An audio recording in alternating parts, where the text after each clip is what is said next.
What's going on, YouTube, and welcome back to Goal Line Hockey. It's your boy, Kevin Forte, and today we are going over the Eastern Conference Finals today. We already went over the Western Conference Finals between the Oilers and the Avalanche, so if you haven't checked out that video, make sure to check that out after this video. But yes, right now we are talking about the Blue Shirts. Yes, both Blue Shirts. The New York Rangers, who kind of stunned the world, beating the Carolina Hurricanes in 7 games, once again coming down in that series. They were down 3-2 in this series. The comeback kids come back once again and win it in Game 7 down in Carolina. For the Tampa Bay Lightning, a little bit of a different story here. They had to really grind their way through the first round. They got over the Toronto Maple Leafs and upset the Leafs in 7 games in the first round, and they swept the Florida Panthers, the Sunshine State rivals. I think that's right. Their Sunshine State rivals. They swept them in the second round. So they've had off, and that's kind of the big storyline coming into this, is they've had over a week to prepare for this series in terms of resting guys and getting ready. And for the Rangers, they get 1 day off, and they're back at MSG playing Game 1 of the Eastern Conference Finals just 2 days after playing Game 7 in Carolina. So that is part of the storyline here, and that does factor into this series, and we'll get to that when we move throughout this video. So moving through special teams. Special teams has been a big theme for one of these series in particular. The Tampa Bay Lightning have obviously got a pretty good power play. They're a good hockey team. By no sense are they going to be an easy team to beat. I think Tampa Bay in both categories, they're above league average at the very least on their power play and penalty kill.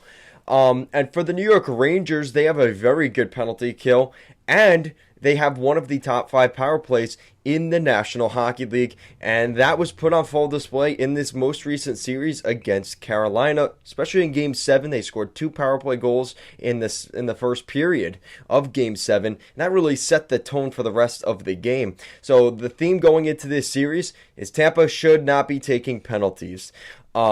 So that is something to look at here, because I do think that does matter tremendously. I said going into the playoffs that power plays wouldn't mean as much because there wouldn't be as many penalties called. That has not been the case. I will admit I have been completely wrong in that regard. The officiating has been they've been tough with calls throughout the entire postseason. There have been some plays though, as a fan, that I have seen that I'm not thrilled with, and unfortunately I do see again, you may disagree with me, but I do think there is a bias for both of these teams. Both of these teams in particular. Tampa Bay tends to get calls their way because John Cooper and Stamkos and certain players on the Lightning are very hard on the refs all the time. And I think it does get in the referees' heads. Meanwhile, for the Rangers, I think they just happen. I don't know if it's just circumstance, but a lot of the times their penalties don't get called. And let's say there's an obvious trip, they get that call in their favor. And we did see that a little bit in Game 7. Again, say I'm biased, say whatever, but there is reason to believe that there are certain calls that did go their way. I think Tampa, it's a little bit more concrete because, again, I think their leadership and their top players, and Cooper in particular, are very, very difficult on the refs and always complaining, and I think Tampa tends to get things their way. So that'll be an interesting storyline for both of these teams throughout this series. Obviously, the other big storyline in this series is these two teams' goaltenders. And that kind of gets me to my next point. So obviously, there's Vasilevsky and Igor Shesterkin, who have both been the best goalies throughout the playoffs right now. You look in the Western Conference, nothing against the guys in the West, but the goaltending in the East is going to be way better. Whoever comes out of the East going to the final, in the Western Conference, I mean, let's just compare. It's Shesterkin and Vasilevsky on the East, and on the West, it's Mike Smith and Darcy Kemper. You tell me who's the better goalie tandem in that scenario, right? So, all kidding aside, I think it's pretty obvious that there is a clear difference there. And that's going to be a very big focal point of this series. Now, with that also being mentioned, and as we stay on the theme of goaltending, neither of these teams, specifically the Rangers, have played the starting goalie of the other team, or for that matter, even the backup in a lot of cases. On the first round, obviously, Tristan Jarry did not start the postseason for the Pittsburgh Penguins, and that was the Rangers' first round matchup. And then Casey DeSmith ends up getting hurt in game 1 or 2. And then we see Louis Domingue, who is now their third goalie, coming in to pretty much finish out that series where they ultimately lost. Not to mention, Crosby was out in games 5, 6, and 7. Not all of game 5, but during game 5, Jacob Trouba laid what I would argue a suspicious hit. The league had reviewed it. They didn't give him a penalty or a suspension. Again, I have my questions about that as well, but those are the things that we're looking at here. And same thing happened in Game 7. Seth Jarvis, a questionable hit by Jacob Trouba. Ultimately, the Rangers end up winning the game. They win the series. And again, the third goalie was, at the day of elimination, Carolina's third goalie was in between the pipes. So, again, first 2 rounds, you could argue the Rangers have not even played the backup for an entire series. And that's where I think there's going to be a clear difference for the Rangers in the third round here in the conference finals, because you're playing Vasilevsky, who, playoffs Andrei Vasilevsky is almost impossible to beat. He is so good. He's been so good for so long for Tampa. All that cup experience on the Lightning, all that swagger, and that the aura that just oozes out of the Lightning, that's going to be tough to play against for the Rangers. But for the Rangers, here's the good thing for the Rangers. Well, I guess it's not really a good thing for Tampa, but I guess Brayden Point is not expected to be back right away. Again, we're hearing he will probably play in the conference finals, just maybe not game 1 or maybe even 2 for that matter, but he will be back, which is good news for the Lightning. Again, maybe the Rangers can catch him off foot without Brayden Point for the first couple games of that series. And they're also going to start the series at MSG. The Rangers have home ice advantage in this series, so they will have 4 home dates if needed in this series compared to Tampa, who will have 3 to get to the 7-game series mark. So now, with all of that said, what are my predictions? Looking at both teams, I think there is some reason to believe that, especially with this year's playoffs, most people will say it's the Tampa Bay Lightning. The people that don't want to see Tampa go back to the final will obviously say the Rangers, and of course the Ranger fans. But with all of that said, you have 2 very good goalies. I think this is going to come down to the scoring. And the only real concern that I have for the Rangers, well, 2 things. 1, they have not played the backup or starting goalie throughout the playoffs. That is the one thing. And 2, they need more consistency. Yes, we saw it in Game 7 and even Game 6 for that matter. Fair in this most recent round against Carolina. They need Panarin, Zibanejad, and Kreider to score more goals. Because you know damn well Stamkos, Hedman, Kucherov, their top guys in Tampa are going to score. And fittingly, we've seen the depth guys score goals, like Nick Paul, Game 7 of the first round against Toronto, scoring 2 goals in Game 7.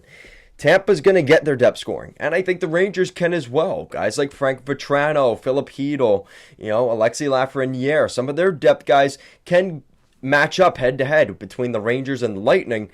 But if the Rangers don't get more production from Kreider and Panarin specifically here in the conference finals to match up with Stamkos and Kucherov, they are going to have problems because we know Tampa can score goals. They are a very good team defensively. They didn't really show it in the first round. We saw a little bit more of that in the second round. I think they just deflated the Florida Panthers. So it's kind of hard to tell from that second round series how good or bad Tampa really is. But here's where I think this series gets interesting. I think the Rangers could win both games at MSG to start this series.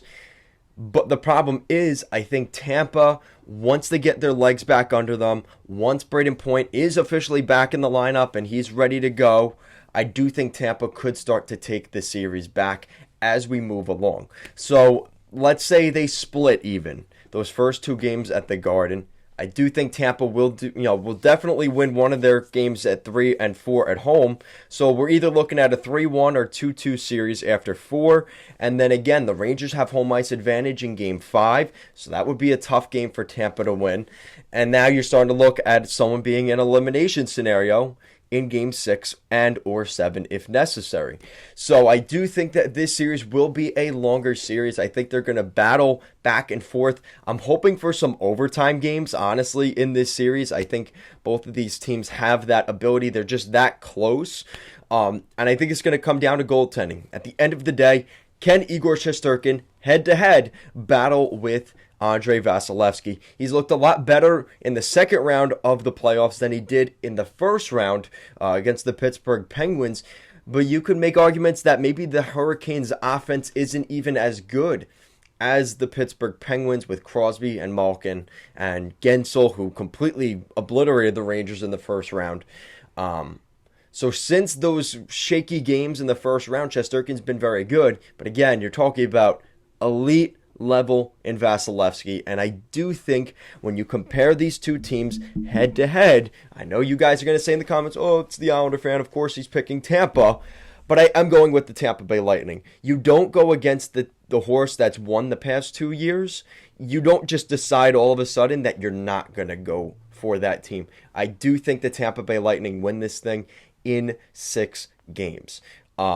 Give the Rangers credit. I mean, listen, I kind of slammed on them a little bit because of the goalies and the penalties and stuff like that. But give the Rangers credit. They took advantage of what was a good opportunity. I mean, this is a team that was maybe expected, go to the playoffs, see what happens, maybe win a round, right? And now they've won 2 rounds. And just like that, they find themselves in the Eastern Conference Finals.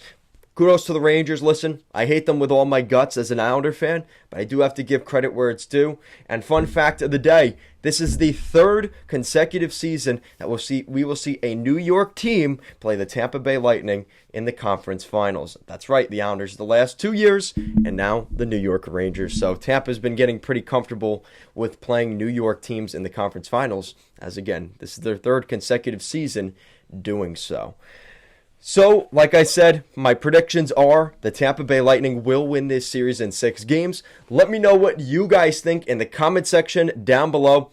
Who do you think takes this epic series? I know this is a rematch. I think we've seen this, twice during the Rangers' really cup years. I want to say 2015, and I want to say it was another year, somewhere between 2012 and 2014. These two teams have met up in the Stanley Cup playoffs a lot recently. Not to mention, we see Ryan McDonagh play his former team, the New York Rangers. You see the team he captained. Ryan Callahan was with the Rangers for a couple years. I'm trying to remember who else was down there. Dan Girardi. There were a couple ex-Rangers down there. Is Brett Howden? No, Brett Howden went to Vegas. But Tampa has some guys that have been in the Rangers organization as well. So, yeah, let me know what you guys think. Thank you so much for watching, and I'll see you again next time.